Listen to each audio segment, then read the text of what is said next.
खरा तो एकची धर्म जगाला प्रेम अर्पावे या ओळी प्रत्यक्ष अनुभवायला मिळतात त्या वारीमध्ये। जात धर्म परंपरा यांच्या पलीकडे गेलेला पालखी सोहळा अवघ्या जगाला एकात्मतेचा संदेश देतो।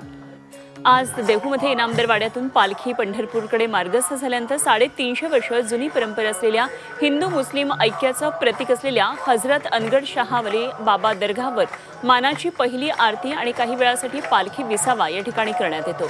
लाखो वारकऱ्यांच्या साक्षीने संपन्न झालेल्या या दर्ग्यातील पालखीच्या आरती सोहळ्यामध्ये लाखो हिंदू मुस्लिम भाविकांच्या डोळ्यांचं पारणं फेडलं। देहूतील अनगड शाह बाबा हे संत तुकाराम महाराजांचे शिष्य मानले जातात आणि त्यामुळे गुरु शिष्य भेट झाल्यानंतर तुकोबांची पालखी पंढरपूरकडे मार्गस्थ होते। मुस्लिम समाजाकडून यावेळी तुकोबांना शाल श्रीफळ हार देऊन सन्मान केला जातो आणि या पारंपरिक सोहळ्यानंतर देहूतील ग्रामस्थांनी पाणवलेल्या डोळ्यांनी तुकाराम महाराजांच्या पालखीला निरोप दिला।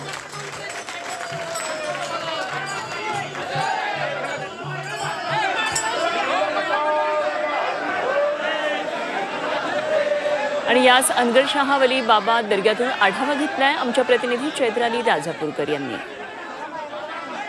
देहूतील इनामदार वाड्यातील मुक्काम संपून आता तुकोबांची पालखी जी आहे ती पिंपरी चिंचवडकडे मार्गस्थ होत आहे।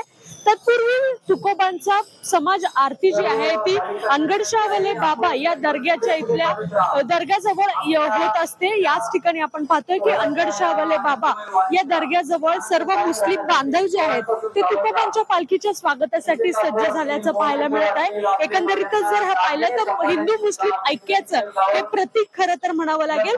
तुकोबांच्या पालख्या जशा समाज आरतीसाठी अनगड शाह वली बाबा दर्ग्याजवळ येतात त्याच वेळी हे सर्व मुस्लिम बांधव जे आहेत ते तुकोबांच्या पालखीचं स्वागत करत असतात। या ठिकाणी तुकोबांचा मान देण्यासाठी जे आहेत ते देखील तयार असल्याचं आपल्याला पाहायला मिळतंय।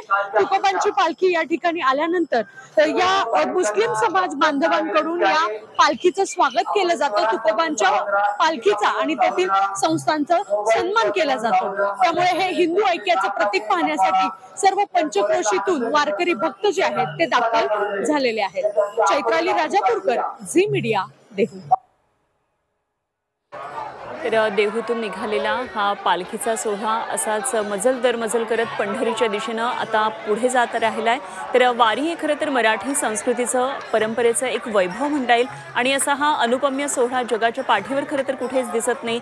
वारकऱ्यांचं अत्यंत शिस्तबद्ध असं सगळं हे पथसंचलन असतं आणि अशा प्रकारे वारकरी पायी पंढरीला जात असतात।